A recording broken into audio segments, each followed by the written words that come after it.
I mean, that they're saying that they're having their kids run around out here like this, you know. And I suspect, I don't have proof, but I suspect they lied to their kids and said, well, you can see Grandpa if you come out, but if you can't, then nothing I can say about that, you know. If you want to see Grandpa again, you gotta come out and stand out and support us. The problem is, unfortunately, it's something like 28%, 28 to 30% of the people that are on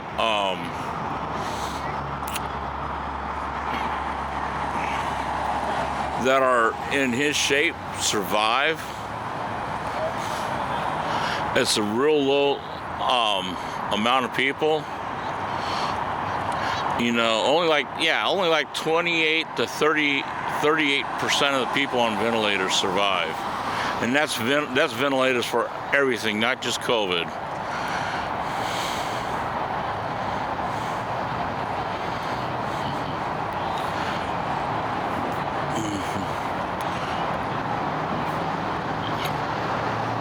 And for all you who want to know what they do when they put you on a ventilator, they shove a breathing tube down your throat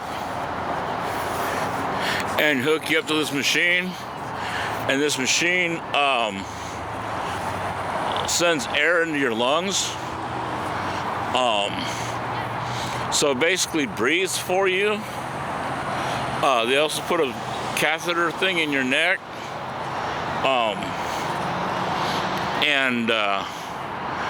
So that's how, and what they'll do is they'll use that to cleanse the blood and stuff like that.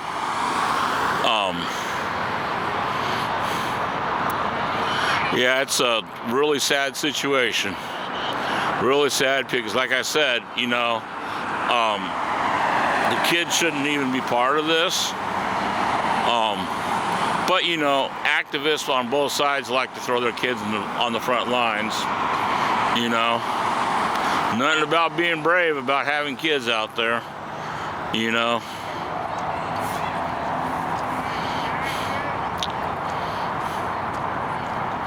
You guys heading out already? Yeah, we're heading out. Oh, yeah?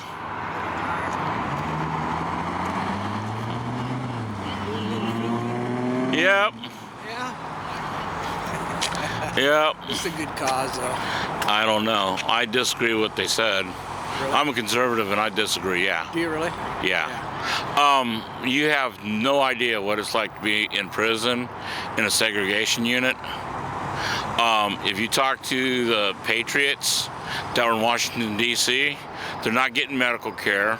One of them's foot is black and they won't give him medical care. When he gets out, they'll have to cut it.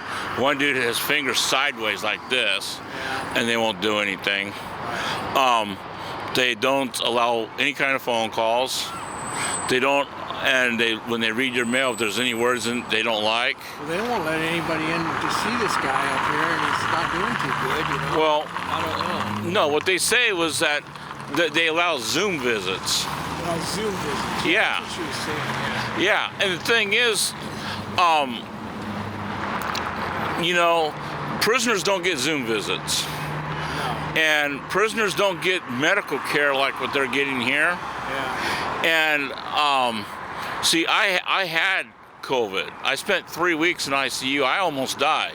Yeah. I refused the ventilator. Right. Okay. Remdesivir too. You don't got to refuse that stuff. That'll kill your kidneys, man. You gotta Yeah. watch out, man. That's what they're giving you, you know. And then they put you on the ventilator, and then you're dead. Right. And what they do is when they put you on a ventilator, Yeah. they put you in a medically induced coma. Pretty much, yeah. Yeah, they have to. Yeah. Because the breathing tube's in there, and natural instinct is to try to pull the breathing tube out or hit it. Yeah. And if you do it the wrong way, you can cause internal injuries and kill you and die. Right. Also, they got to flip you every 12 hours. Right. So there's any kind of stiffening, it could wind up So yeah, what they'll do is they'll put them in a medically induced coma, Hey, hey, and keep that.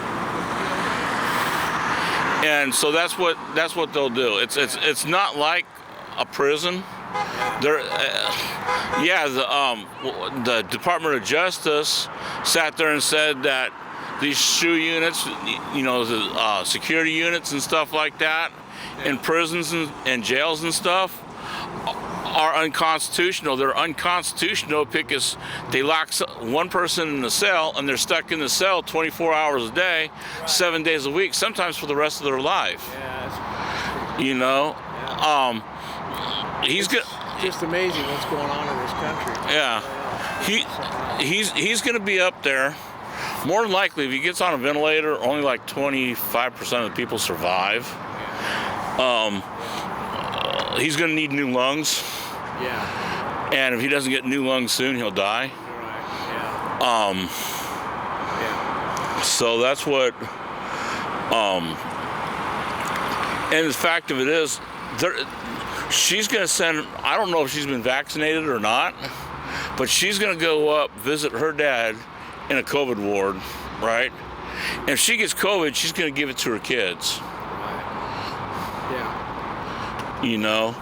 Does she want her kids in ICU? I don't know. That's a good question. Yeah, I mean, keep the kids, keep the family away. Do the Zoom visits because that's what you'll be able to do. If they put him on a ventilator and put him in a medically induced coma, he's not going to know anything anyway. No, he's going to be out. Yeah.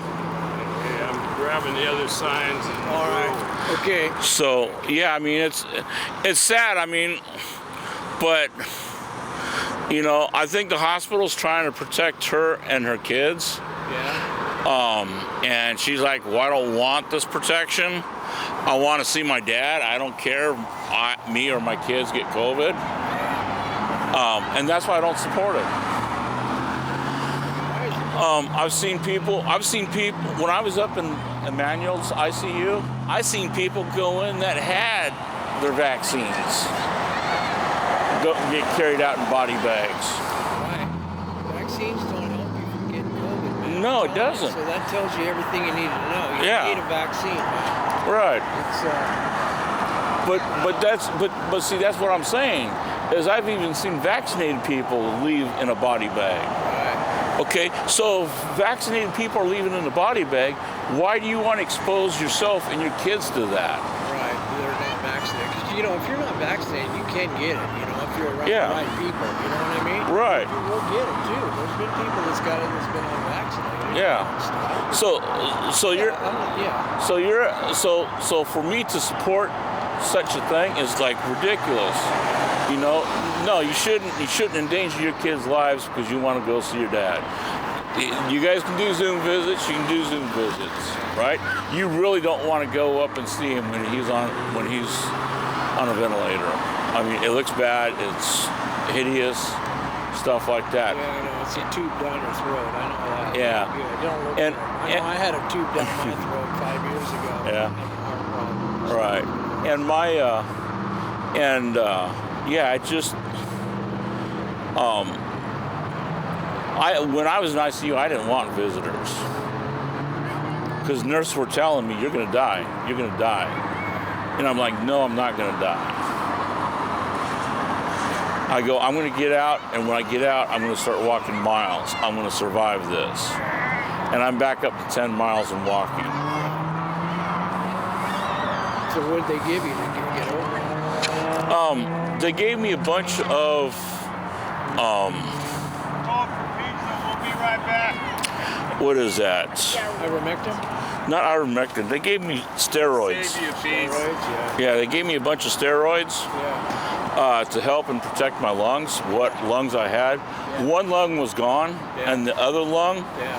was gone.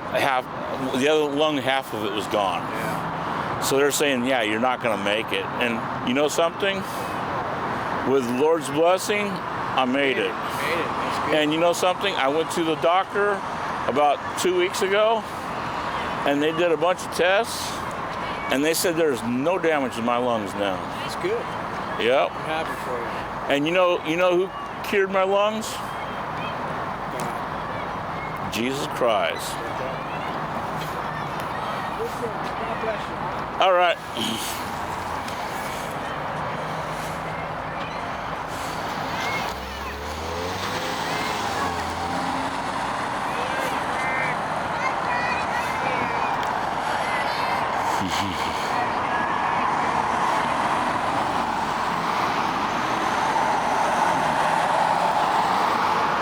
So it looks like a lot of the people are getting ready to leave.